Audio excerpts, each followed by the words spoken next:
Assalamualaikum warahmatullahi wabarakatuh.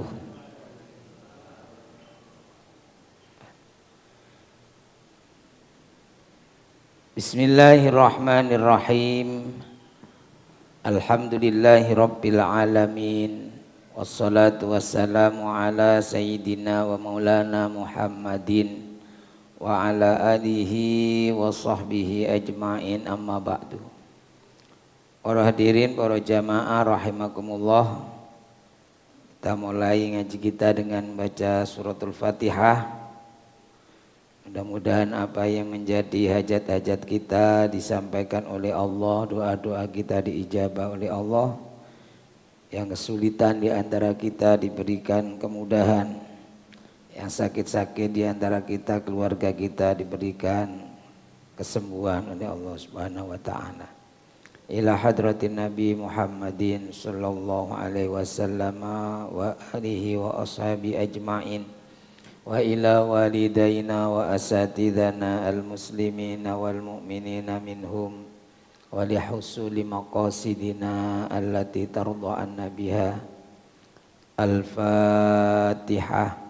A'udzu billahi minasy syaithanir rajim. Bismillahirrahmanirrahim. Alhamdulillahi rabbil alamin, arrahmanir rahim, maliki yaumiddin.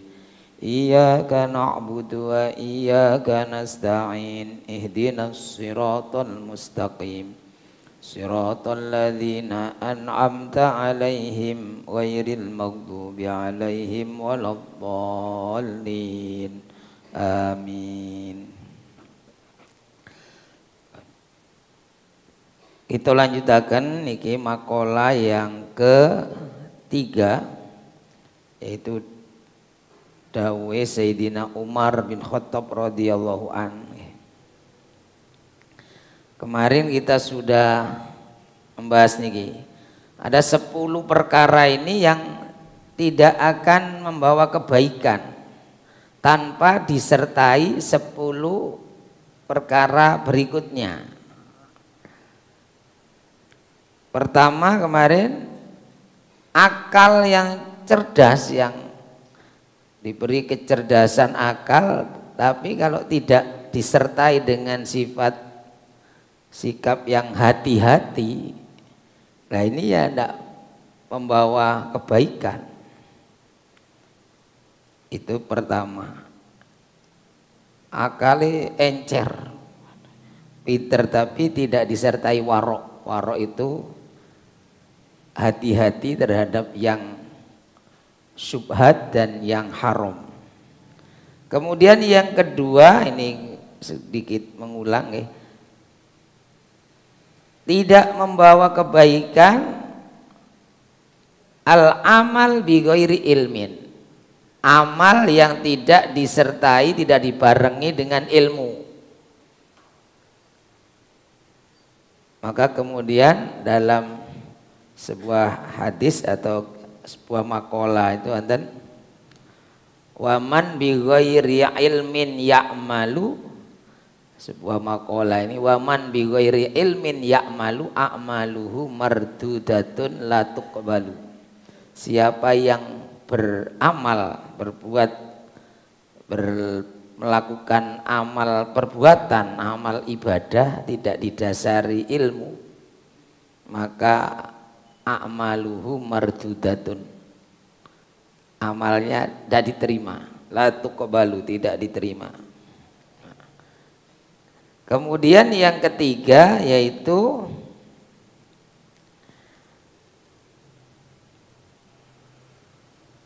walal fauza bi ghairi khosyatin, tidak ada kebaikannya, kesuksesan atau kemenangan tanpa disertai khosyah, takut kepada Allah. Makanya kalau kita ini sukses, mestinya semakin dekat dengan yang memberi kesuksesan kepada Allah. Dan takut sendiri itu utamanya takut kepada Allah, kepada azabnya Allah. ini menyebabkan orang ini selamat dari neraka. Wonten setunggal hadis Nabi dawuh ngeten, la yadkhulun naro man baka min khosyatillah, tidak akan masuk neraka orang yang menangis karena takut kepada Allah. Ini bahkan wonten setunggal kisah itu ada orang karena merasa karena takut nanti kalau dihisab dia ini harus masuk neraka. Akhirnya niki wasiat kepada anak-anaknya. Jadi kisah ini kira ini Israiliyat, tapi dimuat dalam sebuah kitab yang membahas tentang khosyatillah, takut kepada Allah. Kemudian orang ini pesen teng anak-anaknya, nanti kalau meninggal jangan dikubur tapi dibakar, suruh bakar sampai jadi abu lembut. Kemudian anaknya suruh kamu pergi ke tepi pantai, cari ketika ada angin pantai, angin laut, angin darat, dari darat ke laut, taburkan itu biar debunya tersebar sehingga tidak ada hisab nanti. Takut saya nanti kalau dihisab wajib neraka ini. Jadi ini wasiatnya. Kemudian dilaksanakan. Ternyata Allah tetap membangkitkan walaupun sudah jadi debu, sudah kan perhitungannya kan ini sudah hancur badannya, sudah nggak ada wujudnya, jadi debu. Sudah itu ditiup angin terus tenggelam ke laut sudah. Tapi ternyata oleh Allah dibangkitkan lagi. Dan oleh Allah tidak dipermasalahkan, ditanya kenapa kamu melakukan itu. Kemudian karena takut ya Allah. Takut nanti kalau dihisab. Tadi lesi ono fisike nanti khawatir ini diseret teng neraka, dadi popong durung wis dilembutno dhisik lah. Nah, karena takutmu itulah maka kamu diselamatkan dari neraka. Jadi niki bukan kemudian untuk ditiru, tapi ini kisah ini diutip oleh ulama yang menulis kitab itu dalam rangka mencontohkan bahwa khosyatullah itu takut kepada Allah itu bisa menyelamatkan orang dari api nerakanya Allah. Berikutnya ini baru walas sultanu bi ghairi adlin. Tidak ada faedah, tidak ada manfaatnya, tidak ada kebaikannya kekuasaan bi ghairi adlin yang tidak disertai dengan sikap adil. Percuma ada pemimpin tapi nggak adil, kan tambah menimbulkan kekecewaan. Pemimpin kok gak adil, makanya mestinya tidak hanya sukses jadi pemimpin tapi pemimpin yang adil, kekuasaan yang disertai dengan terwujudnya keadilan. Bahkan pemimpin, kalau ada pemimpin adil, wah ini tingkatannya derajatnya paling mulia, dicintai oleh Allah. Jadi kalau pemimpin itu adil, itu di dunia sudah jadi orang mulia, di akhirat tambah mulia. Wonten setunggal hadis ruwiya annahu sallallahu alaihi wasallam qala, Rasulullah dawuh ngeten, ahabbun nasi ilallahi ta'ala, orang yang paling dicintai oleh Allah, manusia yang paling dicintai oleh Allah Subhanahu wa taala yaumal qiyamati, pada hari kiamat, wa adnahum minhu majlisan, dan kedudukannya itu paling dekat dengan Allah, yaitu imamun adilun, orang atau imam, pemimpin yang adil. Jadi pemimpin di dunia sudah disanjung-sanjung, dimuliakan, di akhirat dekat dengan Allah. Jadi minal muqarrabin, dekat dengan Allah, dicintai oleh Allah. Ini kalau pemimpin atau imam yang adil. Nah sebaliknya, wa abghadun nasi ilallahi ta'ala yaumal qiyamati, manusia yang paling dimurkai oleh Allah. Abghadun nas, jadi manusia yang paling dimurkai oleh Allah Ta'ala yaumal qiyamati, kelak pada hari kiamat, ya wa ab'aduhum minhu majlisan, dan kedudukannya itu paling bawah, paling jauh. Jadi dulu sering duduk di panggung di atas, paling depan kursi kehormatan, tapi kalau nanti di akhirat sebaliknya, paling bawah sendiri, paling jauh, paling dibenci oleh Allah, yaitu imamun jairun, pemimpin yang lacut. Kalau dulu bahasanya jairun itu pemimpin lacut, pemimpin yang lacut niku sebenarnya basa kira to alani kebacut. Alani kebacut. Napa ya, tidak hanya tidak adil, bahkan zalim. Biasanya yang singkat, pemimpin yang zalim, menggunakan kekuasaannya untuk mendolimi, untuk semena-mena. Nah, ini. Jadi ini ancamannya, pemimpin itu kalau adil, mulia dunia akhirat, tapi kalau semena-mena, zalim, itu di dunia mungkin mulia karena kedolimannya, korupsinya nggak ketahuan misalnya ya, atau tidak dijerat hukum langsung, pinter ngelak, tapi di akhirat dia posisi paling rendah dan dimurkai oleh Allah Subhanahu wa taala. Nauzubillah min dzalik. Jadi kemudian berikutnya, walal hasabu bi ghairi adabin, tidak ada kebaikan memiliki keturunan, memiliki maksudnya apa?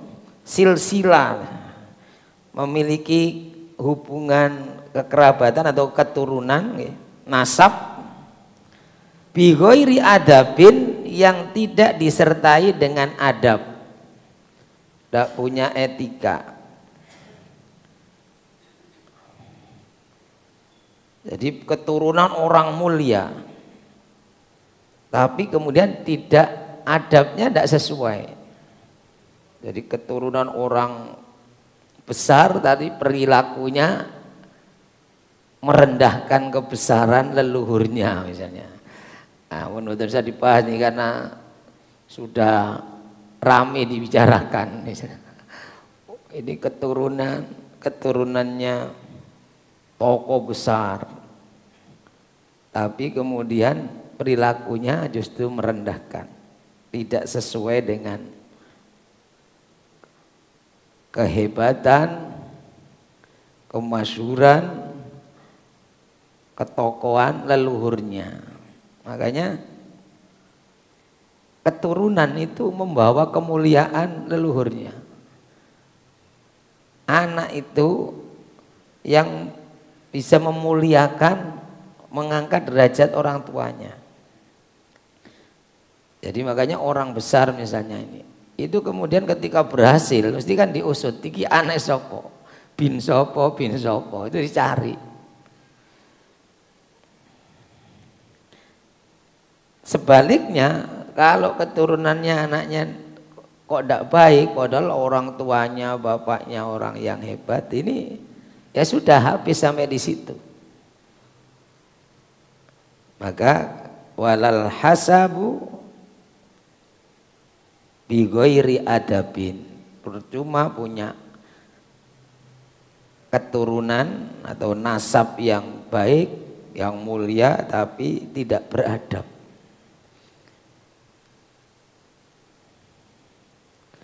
Justru kemudian kemuliaan itu ketika ada adab. Bahkan ilmu saja, orang alim saja nggak punya adab, ini tidak bisa juga.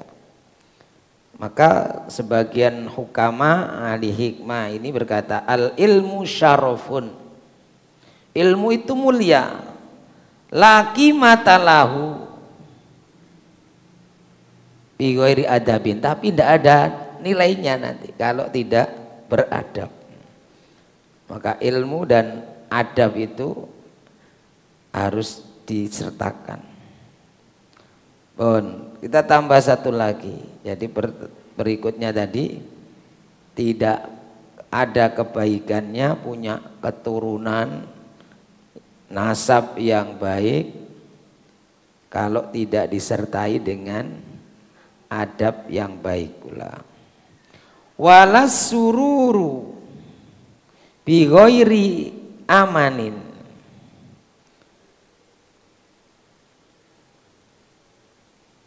tidak ada kebahagiaan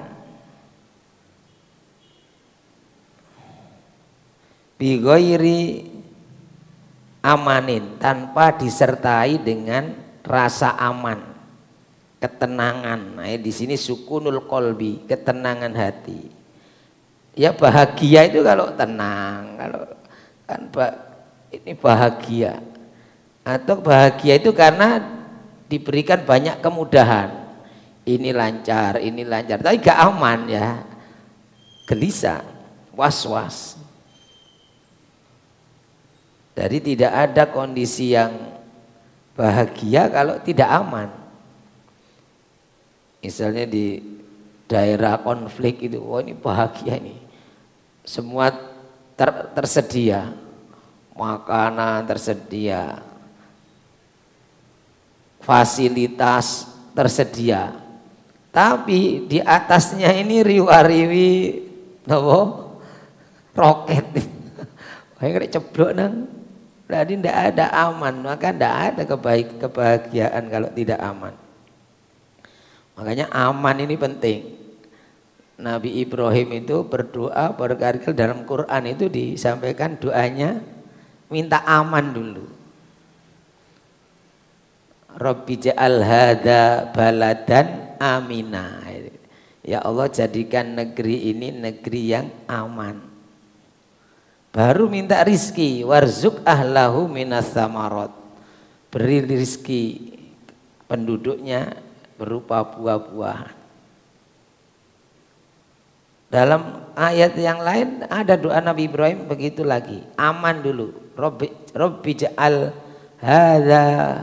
hadzal balada amina. Kemudian wajnubni wa baniya an na'budal asnam. Jauhkan kami, saya dan keturunan saya dari menyembah berhala. Jadi minta aman dulu baru minta dijauhkan dari kemusyrikan. Karena dengan aman maka rizkinya ya bisa berjalan, ekonomi berjalan. Dengan aman maka ibadah bisa dilaksanakan dengan tenang. Orang mau jamaah kalau tidak aman ya nggak bisa jamaah, ini was-was ya.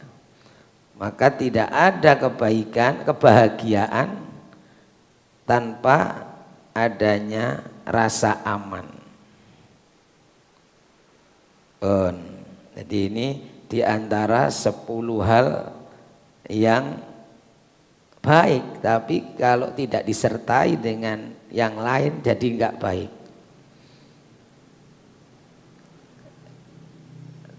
Ini kok wonten pinten pun Nanda, mungkin dihitung kiambak lah. Soal itu buatan enter nomor ya, jadi buatan asahan ini ten ini gampang. Tapi. Jadi pertama nopo cerdas tapi gak hati-hati sembrono, tidak ada kebaikannya. Kemudian